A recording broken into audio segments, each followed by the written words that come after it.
2 Tawari pasal 34 ayat 1-7. Raja Yosia, pembaharuan yang dilakukan Yosia. Yosia berumur 8 tahun pada waktu ia menjadi raja, dan 31 tahun lamanya ia memerintah di Yerusalem.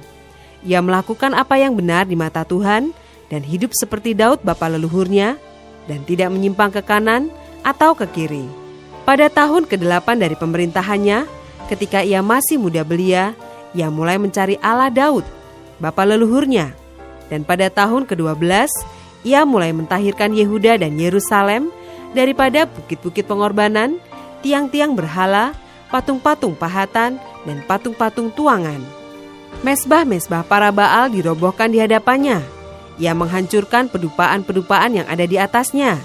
Ia meremukkan dan menghancur luluhkan tiang-tiang berhala, patung-patung pahatan, dan patung-patung tuangan, dan menghamburkannya ke atas kuburan orang-orang yang mempersembahkan korban kepada berhala-berhala itu. Tulang-tulang para imam dibakarnya di atas mesbah-mesbah mereka. Demikianlah ia mentahirkan Yehuda dan Yerusalem. Juga di kota-kota Manasye, Efraim, dan Simeon, sampai di kota-kota Naftali, yang di mana-mana telah menjadi reruntuhan. Ia merobohkan segala mesbah dan tiang berhala, meremukkan segala patung pahatan serta menghancur luluhkannya, dan menghancurkan semua pedupaan di seluruh tanah Israel. Sesudah itu ia kembali ke Yerusalem.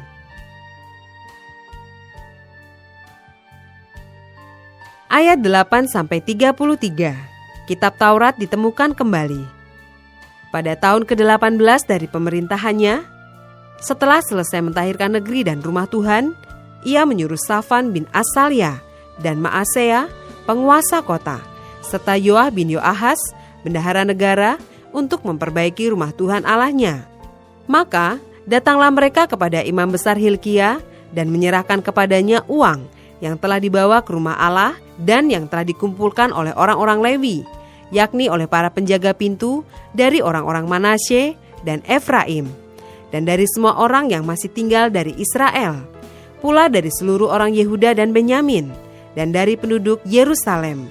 Uang itu diberikan mereka ke tangan para pekerja yang diangkat untuk mengawasi rumah Tuhan, dan mereka itu yang bekerja dalam rumah Tuhan mengeluarkannya untuk membetulkan dan memperbaiki rumah itu. Mereka memberikannya kepada tukang-tukang kayu dan tukang-tukang bangunan, supaya tukang-tukang itu membeli batu pahat dan kayu untuk tupai-tupai dan untuk memasang balok-balok pada gedung-gedung yang oleh raja-raja Yehuda dibiarkan roboh. Orang-orang itu melakukan pekerjaan itu dengan setia. Orang-orang yang diangkat menjadi pengawas mereka ialah Yahat dan Obaja, orang-orang Lewi dari Bani Merari. Sedangkan Zakaria dan Mesulam dari Bani Kehat mengepalai semua.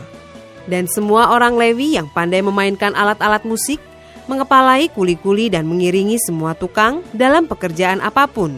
Dari antara orang-orang Lewi itu ada yang menjadi panitera, pengatur, atau penunggu pintu gerbang.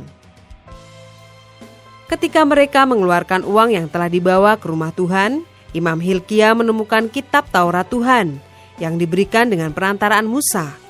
Maka berkatalah Hilkia kepada Safan panitera negara itu, "Aku telah menemukan kitab Taurat di rumah Tuhan." Lalu Hilkia memberikan kitab itu kepada Safan, dan Safan membawa kitab itu kepada raja. Ia juga menyampaikan kabar kepada raja, "Segala sesuatu yang ditugaskan kepada hamba-hambamu telah mereka laksanakan. Mereka telah mengambil seluruh uang yang terdapat di rumah Tuhan dan memberikannya ke tangan para pengawas dan para pekerja." Safan panitera negara itu memberitahukan juga kepada raja, "Imam Hilkia telah memberikan kitab kepadaku." Lalu Safan membacakan sebagian di depan raja. Segera sesudah raja mendengar perkataan Taurat itu, dikoyakkannyalah pakaiannya. Kemudian raja memberi perintah kepada Hilkia, kepada Ahikam bin Safan, kepada Abdon bin Mika, kepada Safan panitera negara itu, dan kepada Asaya hamba raja, katanya, "Pergilah, mintalah petunjuk Tuhan bagiku, bagi yang masih tinggal di Israel dan di Yehuda, tentang perkataan kitab yang ditemukan ini, sebab hebat kehangatan murka Tuhan yang dicurahkan kepada kita, oleh karena nenek moyang kita tidak memelihara firman Tuhan dengan berbuat tepat seperti yang tertulis dalam kitab ini." Maka pergilah Hilkia dengan orang-orang yang disuruh raja kepada Nabiah Hulda, istri seorang yang mengurus pakaian-pakaian, yaitu Salum bin Tokat bin Hasra, penunggu pakaian-pakaian.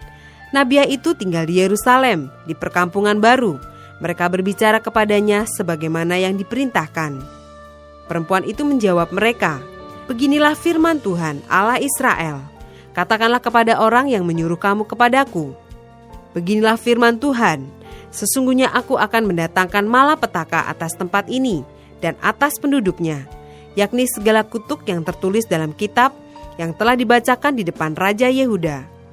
Karena mereka meninggalkan aku dan membakar korban kepada Allah lain, dengan maksud menimbulkan sakit hatiku dengan segala pekerjaan tangan mereka. Sebab itu nyala murkaku akan dicurahkan ke tempat ini dengan tidak padam-padam. Tetapi kepada Raja Yehuda yang telah menyuruh kamu untuk meminta petunjuk Tuhan, harus kamu katakan demikian, beginilah firman Tuhan Allah Israel. Mengenai perkataan yang telah kau dengar itu, oleh karena engkau sudah menyesal dan engkau merendahkan diri di hadapan Allah pada waktu engkau mendengar firman-Nya terhadap tempat ini dan terhadap penduduknya, oleh karena engkau merendahkan diri di hadapanku, mengoyakkan pakaianmu dan menangis di hadapanku, aku pun telah mendengarnya. Demikian firman Tuhan.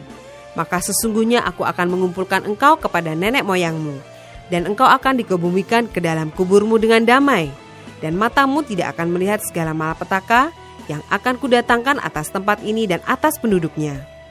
Lalu mereka menyampaikan jawab itu kepada raja. Sesudah itu raja menyuruh orang mengumpulkan semua tua-tua Yehuda dan Yerusalem. Kemudian pergilah raja ke rumah Tuhan bersama-sama semua orang Yehuda dan penduduk Yerusalem, para imam, orang-orang Lewi, dan seluruh orang awam, baik yang besar maupun yang masih kecil. Dengan didengar mereka, ia membacakan segala perkataan dari kitab perjanjian yang ditemukan di rumah Tuhan itu. Sesudah itu berdirilah raja pada tempatnya dan diikatnyalah perjanjian di hadapan Tuhan untuk hidup dengan mengikuti Tuhan dan tetap menuruti perintah-perintahnya, peraturan-peraturannya, dan ketetapan-ketetapannya dengan segenap hatinya dan dengan segenap jiwanya, dan untuk melakukan perkataan perjanjian yang tertulis dalam kitab itu. Ia menyuruh semua orang yang berada di Yerusalem dan Benyamin ikut serta dalam perjanjian itu, dan penduduk Yerusalem berbuat menurut perjanjian Allah, yakni Allah nenek moyang mereka.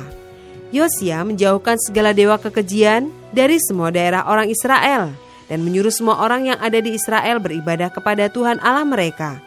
Maka sepanjang hidup Yosia, mereka tidak menyimpang mengikuti Tuhan Allah nenek moyang mereka.